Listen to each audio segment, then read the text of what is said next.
Good evening, ladies and gentlemen, and thank you for joining us here tonight for our athletics virtual town hall. It has certainly been a very interesting past 8 months across the world, and especially so here in the world of college athletics. First and foremost, we hope you and your families are safe and well, and we can't wait to have you all back here in Allen Federal Arena sometime soon in the near future to cheer on our Seawolves. Over the next hour or so, we'll give you an update in terms of everything that's happened here at Stony Brook over the past 8 months, what's happening today in the world of college athletics and here with the Seawolves, as well as a sneak peek of the future and what we have planned for Stony Brook. Now, one of the advantages of doing this live is that you, the fans, can tweet questions on the way. So please, right there in the comments of Facebook, any questions you have for Shawn Heilbron, please send them in right now. We'll get to them later on in the program. I want to thank tonight's presenting sponsor, Synergy Wealth Strategies, for helping making this all happen and bringing this to you. Like I said, wish you could all be here soon, and hopefully we'll see you one day shortly here in Allen Federal Arena. So without further ado, it's my pleasure to introduce Shawn Heilbron, Athletic Director for Stony Brook University. Thank you, Chris. Great to be here and appreciate everyone tuning in tonight. Certainly looking forward to having our supporters back here in Allen Federal Arena, which we look forward to doing very soon. But great to be with you, Chris, and great to be with all of you. Thanks, Shawn. So let's go back 8 months from now. You know, in March, it was certainly a crazy time. Actually, about 8 months, almost to the day, we were in here with the women's basketball team, helping them win their first ever conference title. And then it seemed day by day, hour by hour, almost minute by minute, things seemed to be changing on the fly all the time. Can you walk us back in terms of how things were happening in the world of college athletics and what we did here as our students transitioned to virtual learning to ensure their success? We literally were right here. I came down that March day to talk to our women's basketball team, actually to tell them we weren't going to be able to have fans in the stands for their championship game.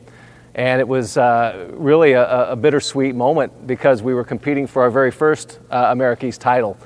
And so when I came down here, by the time the moment arrived to tell the team, championship games and tournaments across the country were being canceled, and it was inevitable that was going to happen here. So it quickly became reality.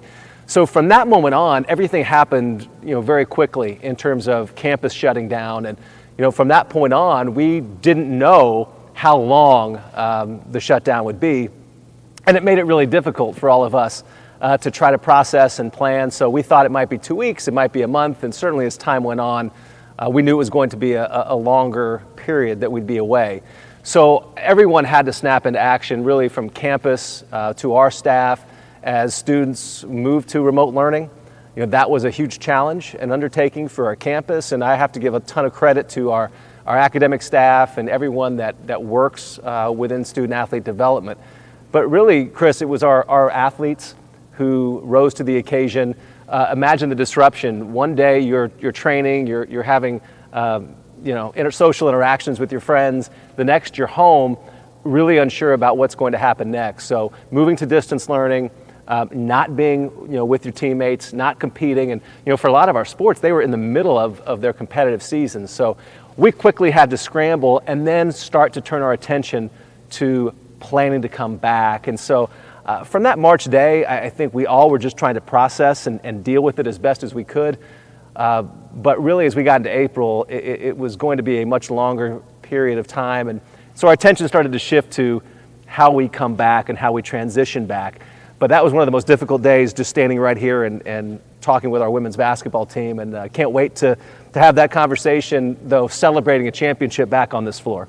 Yeah, absolutely. And in terms of bringing everybody back, I know this summer things were quiet on campus, but very busy as well, and working with our facilities teams and our healthcare teams. Can you talk a little bit about some of the things we've done to ensure we could welcome back our student athletes this past August in a safe environment? Yeah, so from the moment that we were shut down and everyone moved to remote learning, but also remote working. So we have about 100 full-time coaches and staff, and everyone was working from home. And I would come in most days. I live right around the corner from campus, and I would often walk the halls just by myself. And it was, I have to say, very surreal because there's so much energy every day here. But we started talking with campus leadership. We started talking with our medical team about what it was going to take to come back and what our protocols would be to allow student athletes to return. So we again have an incredible medical team and an incredible athletic training staff that put plans together. We met several times throughout each week, remotely, putting the plans together. And so what we do now, literally, our student athletes come through one entrance, actually back here in the arena. They have their temperatures checked, they get a wristband, and they're not allowed into the building without that wristband. So our athletes, again, have done an amazing job, following protocols, and it's allowed us to have success. And from there, we've progressed to our teams training and practicing, and very soon back to competing. So I know the fall sports now, the decision was made to push a lot of the fall sports to the spring season. Are there any updates you have in terms of soccer or football or volleyball you can share with us today in terms of how those seasons might look going down the future? Yeah, so certainly one of the events that rocked us again, we had just started to get excited about coming back. We were talking about playing football at Fordham on August 29th, talking about volleyball and soccer's playing. And in July, when cases, particularly in the South, started to spike and there were concerns, quickly we recognized that we would not be able to have those fall sports in the fall, but we'd actually move them to the spring. So our plans now are to play football, men's and women's soccer, volleyball, and even have cross-country participate in the spring. So it's going to be quite an active period for us. We're just now starting to look at what those schedules could look like, and I really think we'll have some announcements very soon. From a football standpoint, the CAA did release the schedule. That'll be a 6-game conference schedule with the ability to play 2 non-conference games. We are working on those 2 non-conference games. I can tell you we have one confirmed. I think everyone's going to be excited about it when we're able to unveil it, and working on that second non-conference game, as well as volleyball and soccer schedules. It's going to be different. It's going to be unique. We want to minimize travel from a cost perspective, but also our ability, because there will be testing throughout, and there are protocols that we will continue to follow. But we hope to have that information very soon, Chris, and I think our fans, again, will get excited. We talk about bringing some juice back. We certainly get excited just being back in the arena, and I think seeing the return of those teams in the spring will be really exciting, and really exciting for our athletes, too, who are training hard right now. I know they're certainly happy about it. Obviously, when this happened back in March, the last thing we thought was, well, college football and the fall couldn't be affected. Like you said, we thought 2, 3, maybe 4 weeks tops. And as that date got closer and closer, we were so nervous at what will the fall sports look like. And that dreaded word of canceled was thrown around. But it sounds so good to hear that it's not canceled. It just postponed to a later date. And it sounds like yourself, administration here, and our conferences are committed to allowing those athletes to play in that spring sport during this year. Yeah, and that was one thing we said at the very beginning. Canceled is not the word, postponed. And we fought, I will tell you, very hard for our athletes to have the opportunity. And once the NCAA moved those championships from the fall to the spring, it made it real, because even when the America East and CAA made the decision to postpone, the NCAA had not made the decision to move the championships, and we wanted to have an opportunity to compete in those fall sports for championships and to get into the tournament. So I'm excited. The NCAA tournaments, in case you didn't see, were all reduced to 75%. So the FCS playoffs went from 24 to 16. And to me, it still protects our automatic qualifier status. So we want to win a whole lot of championships in the spring and use the fall sports moving to the spring as a springboard into the fall of 21. So it sounds like we have a lot to look forward to. We do, yeah. Here at Stony Brook. But in the short term, we are here in Island Arena. How about basketball? Anything you can share about the basketball season, what that might look like here at Stony Brook? Just talking about it gets me excited. We've had some great moments on this floor, and Chris, you've been here, been a part of it. So the basketball season, the decision was made to move from November 10th, which was the date of the first game, to November 25th. And the reason that decision was made again at the NCAA level was because most campuses are going to move to remote learning after Thanksgiving. So it will allow all campuses really to operate in a more insulated environment, which I thought was a great move. So right now our plan, November 25th, is to be playing basketball. And the women will be home on November 25th. We haven't released the schedule yet, but I can tell you the game's against LIU, so there's some breaking news, and I'm excited. I think both teams are going to be in positions to compete for championships. We're going to hang the women's banner and celebrate that championship that they earned, but I'm excited. Both teams are now practicing. They will move to full preseason, which is the 20-hour practice segments next week, and again, they just look great. They're energized, and we started basketball too very cautiously, everything has been a very slow progression to allow us a chance to be successful. We were literally in here, our coaches, it was one coach working with one athlete with one ball, and moving up to groups, moving up to full team practices, and then November 25th, we'll throw the ball in the air and play ball. I know we're all certainly excited to have our Seagulls back competing again after a seemingly endless hiatus, but it sounds like there's certainly an end in sight. It is, and it's coming, and I think, again, for all of our fans, just hang in there. It's been a long wait. We're working on it, and I think there are a lot of reasons to be skeptical, and what I've tried to say is there are opportunities for us to do this, and there are going to be naysayers, there are going to be challenges, but we're ready to meet them and play some ball. Just to pivot for a second, Shawn, in the middle of everything happening around COVID-19 in the summer and preparations, the topics of racial inequality and social justice have been echoing across this country and really across the world in volumes we really haven't seen since the civil rights movement of the 1960s.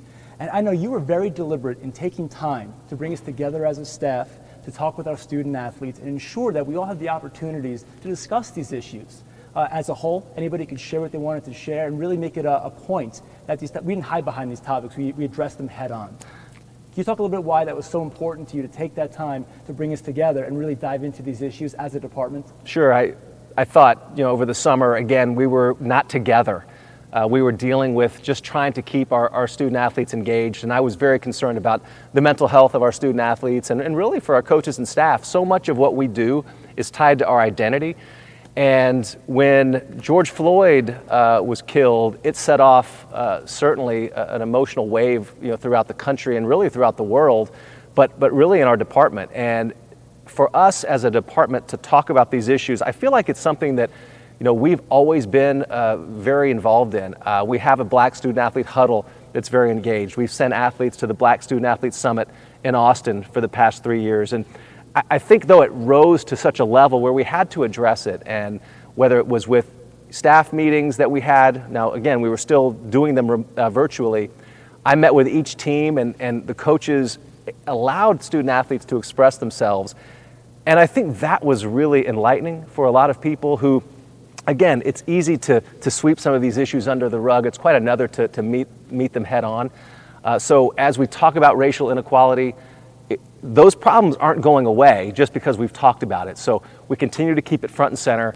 The America East just started the Spread Respect Advisory Group, which I'm a part of. There are other members of our staff that are a part of. And we've just got to make sure that we keep all these issues front and center because, again, it's not going anywhere, and it's something that our student athletes are passionate about. They think about it, and quite honestly, I'm concerned about how it affects them in their daily lives. And so we will continue to talk about it and address it. How do you feel our student athletes have adapted to the whole world we're in right now, between having their athletic careers interrupted, academically, everything involving the world right now? You're very involved with our student athletes. You have the open door policy. I know you know everyone's name in the hallway and say hello to them all. You have a lot of interaction. What have you seen from these young men and women, how they've kind of adapted to the world and taken this challenge head on? Quite honestly, Chris, it's been amazing how our student athletes have responded. They are incredible young women and men. They're resilient. It is something I try very hard to know everyone's name, and right now they're wearing their facial covering, so it's a little more difficult, particularly with our new athletes, but I think they were just so excited to come back. I know that when more of our staff came back in the summer, it picked me up. But that August day, I think it was the 24th, the first day of the fall semester, when everybody came back, it literally was an energetic just lift in our department that they needed. I certainly needed it, and I know our staff needed it. So having our family back together was important. We're a close department. We walk the halls. We get to know our student athletes beyond just their identity as athlete. And I think that was something too that we talked throughout the summer about finding the identity as person, as student. And I think they had a chance to do that and realize that what they were missing here was, the interactions that they had, the opportunity to be on campus. And so to come back and do what they love to do, even though it was a lot different, it looks and feels different, it felt good to them, and I know it did to us. Shawn, we got a question in from a viewer about recruiting.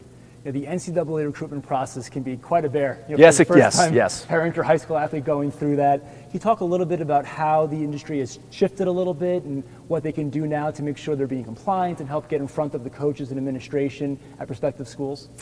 Well, you can imagine when you go to a world where you cannot have face-to-face contact, how do you recruit? So our coaches, I will tell you, did an amazing job adapting. So the NCAA put a dead period in, which means you cannot have any in-person contact. You can't go evaluate. So imagine, think of a coach. You go and you watch a young prospective student athlete. You watch them play. You watch their body language. You see how they engage with their teammates and coaches. You build a relationship in the high schools. That was shut down. So it was a reliance upon Zoom that our coaches really gravitated to.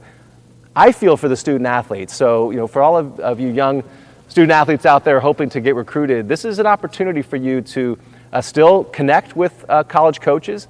You can still have interaction. You just can't have the face-to-face contact. But I think video is extremely important. I think the opportunity to showcase who you are when you do have interaction with a coach, it is going to be over Zoom or some other type of technology. But again, I think it gives you a chance to build a relationship. I know from our coaches who have really utilized Zoom to an advantage, they've told me it's given them a chance to get to know the athlete better, the family better, and I think helped our coaches make better decisions really with who they bring in. So be persistent, but also be very careful about what you put on social media, because that is one way that you can get yourself taken off a recruit list. And hopefully at some point in the spring, our coaches will be able to get back out and recruit live. But until then, make sure you're doing everything you can, being respectful, being mindful. If you're destined to be a student athlete in college, coaches will find you. Good advice to share. And speaking of changes to processes and things like that, we had an administration change here at Stony Brook. Can you talk a little bit about the new leadership here at Stony Brook and your early conversations so far you've had? Well, it's been great for President McGinnis to be here. I don't think she quite understood the COVID impact that none of us did at the time. I met her when she came on campus for her interview, and her coming from the University of Texas, me being a graduate of the University of Texas, I was very excited initially because obviously that's a big-time athletics program, and that's what we're trying to build here. So she definitely understands athletics. She understands a large public research institution, and I thought she'd bring some great new ideas, and she has. And I've had a chance to watch her lead through this pandemic, and I can tell you that she is a collaborator. She's decisive in how she makes decisions, and this is not an easy time to start a presidency, but it's been amazing to work with her and to see her lead, and she's done a great job here, and you can just see the way that this university has responded to just opening. So many schools across the country went to completely online learning, and she really wanted to have that in-person experience for our students, and I look forward to her getting to come to games. That's one thing we've talked about. Normally she would get to know more of our athletes and coaches by coming to games, but we've had some great conversations, and she asks a lot of questions, which I find really helpful. And again, we've got to prove to her the value of Stony Brook athletics because she's never been to a game, hasn't seen the energy in this building, but she will, and I'm excited for her to see that, and I'm excited for her to celebrate a lot of championships with the Seawolves. I think we're all, like I said, excited to get back to normal and get rid of this new normal. Yes. We seem to be adapting to as well. But can we just never say new normal again? I'm fine with that. Okay. I'm really trying not to say unprecedented times. It's probably very hard not to say that in those catchphrases, but I'll probably slip later on, folks. So bear with me if we can. In talking about COVID-19 and the impact it's had to our day-to-day lives, it's also been a tremendous financial impact to higher education and to athletics in particular as a whole. Can you kind of bring us behind the curtain a little bit and talk about all the ripple effects that people might not realize have occurred due to COVID-19? Well, it's been really one of the true challenges, the financial impact. So think back to March when everything shuts down. So what was affected right then and there, the NCAA men's basketball tournament, which funds pretty much the entire NCAA distribution model. So right there, we had a significant hit of about $700,000 as a result of the loss of the men's basketball tournament. We also had to refund student fees. All undergraduate students at Stony Brook pay a student fee for athletics. So that prorated portion was refunded. And then as we started to look ahead, you could think about the ticket sales and the opportunities to market football in the fall. We really pressed pause on all of those activities because we didn't know what was going to happen. And then we turned our attention to the fall. And once the decision was made to postpone sports, again, there was a refunding of student fees to the tune of another $2 million. All the revenue we generate through ticket sales, donations, even, Chris, with our corporate partnerships that we had to manage, you can imagine the impact there. But the trickle down really comes from the state to the school to us. So when you have fewer students on campus, all the housing, all the meal plans, all of the enrollment issues, we are significantly down in our international and out-of-state students. So the university and many universities across the country are dealing with the financial crisis. That obviously trickles down to athletics, and so we're staring at a significant deficit right now. There's around $5 million in revenues that we have lost. Certainly, we have got to dig our way out of this, and we've made some tough decisions ourselves. We have many staff positions that are being left unfilled now in terms of how we will travel, how we will operate. I am very concerned, quite honestly, about our future. You're seeing schools across the country cut sports, cut staff members, and make really difficult, deep impacted decisions that are hard to come back from. We're here to really band together and figure out how to come through this. Stony Brook, we just celebrated our 20th year as a Division I athletics program. We want to make sure year 21 is strong and year 22 is stronger than that. So, but we've got some challenging times ahead, and so does the university.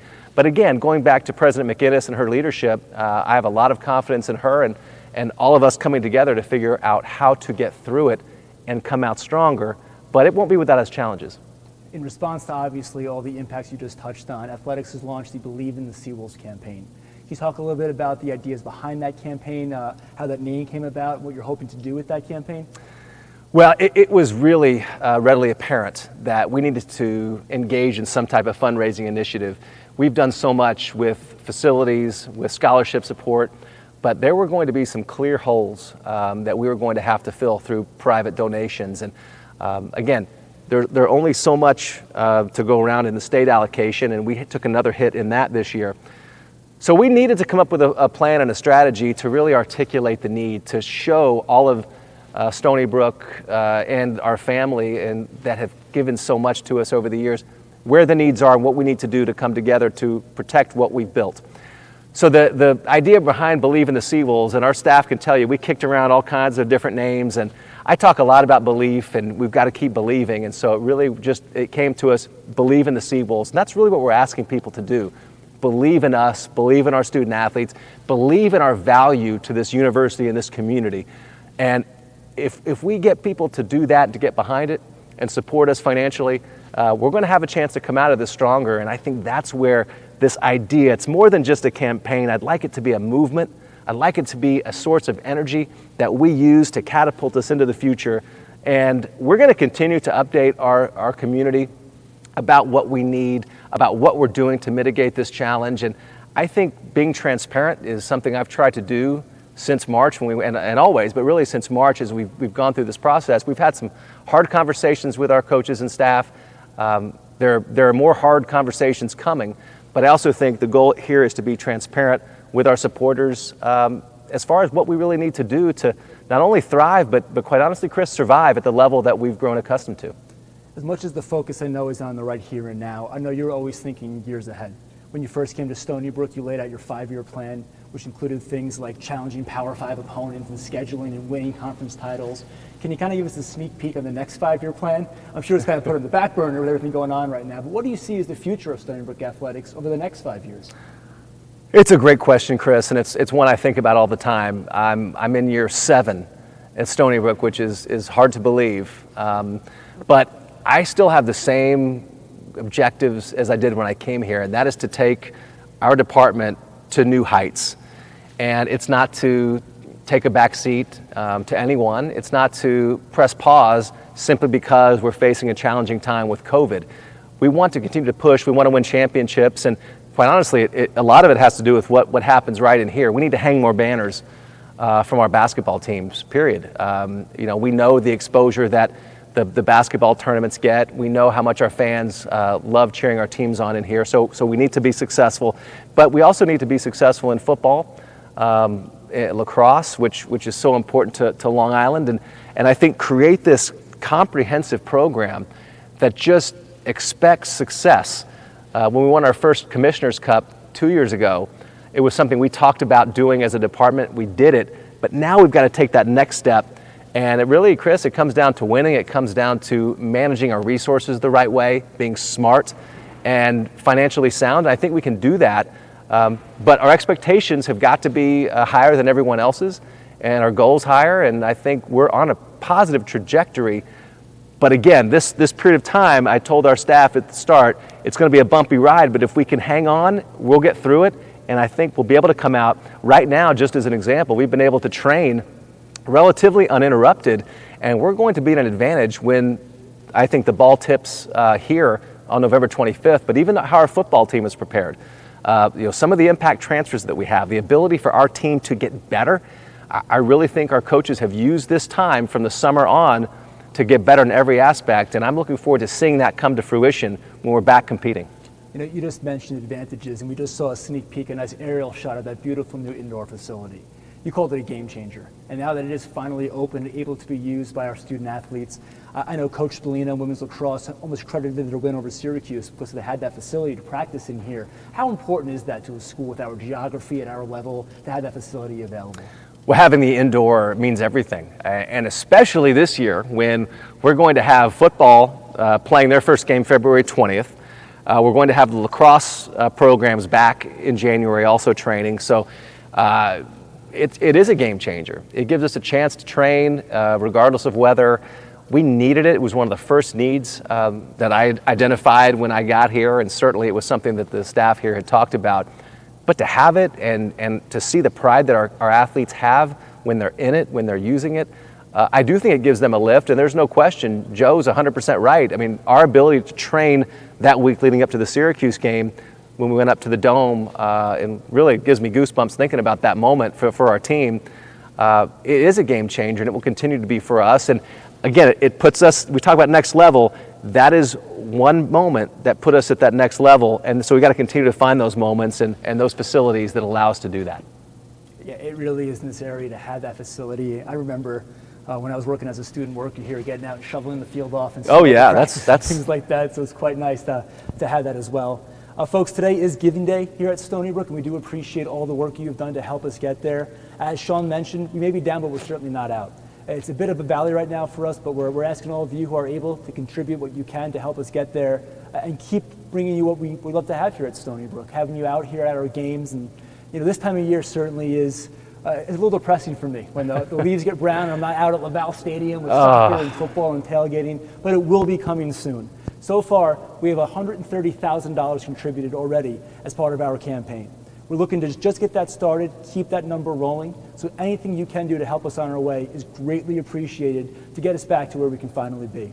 So Shawn, any closing words, anything to share with our viewers? Yeah, I want to make sure to reiterate what you just said. We had a $100,000 lead gift to really kick off our Believe in the Seawolves campaign, and it's so heartening to see all the gifts that have come in, and I really would encourage you, if you haven't done so, please make a gift. It's easy, and it can be as little as $5. It really does make a difference, and I just hope that as we move forward, we have to come together and bring another person to the party. We're hoping to be back in this building soon. I know there have been questions about fans coming back, and right now we don't know about fans in this building. We will have some cardboard cutouts. You're seeing those, so we're working on that program. But my hope is that as we continue to evolve and we move forward, we'll be able to get to that. Again, the decision on fans, it's really a local and state decision. We will do whatever we have to do to compete, and then when we come back together, we'll make sure we do it the right way. But my hope, Chris, is that we use this year as an opportunity to get better and better. And I really believe, and I said this too, let's have the Stony Brook athletics story of 2020, 2021 be the greatest story in our history. And I think we have a chance to do that. And I think we're going to do a lot of winning. I think we're going to win a lot of championships. But I am concerned about our financial future and everything that we can do right now to show support would be greatly appreciated. So I just thank everyone, and if you do have questions, send me an email. I'm accessible. I want everyone to understand what we're dealing with, how we're dealing with it, and how we're going to come out of this stronger. I believe in what we're doing, and again, I get excited. We're 6 weeks away from playing basketball and getting back to what feels normal, even if there's nobody in the stands. It's going to be a long 6 weeks, but after the past 8 months, I think we can live with it. We can do it. We can definitely do it. Shawn, you've always talked about taking on challenges head on since your first day here, and I think you're viewing this as just another challenge. And we're not going to hide from it. We're not going to run from it. We're going to take it head on, and we're asking you to help. And we want to say thank you to everyone who's ever followed our Facebook page or bought a ticket to a game or made a donation. We would not be here without your help, and we're hoping you can continue to support us in a lot of ways. So on behalf of all of us here, we wish you all the best, all that health and happiness to you and your family during this time. We've got a great video to help some of a message over the next few minutes here. But with that, as always, go Seawolves. Go Seawolves. Thank you.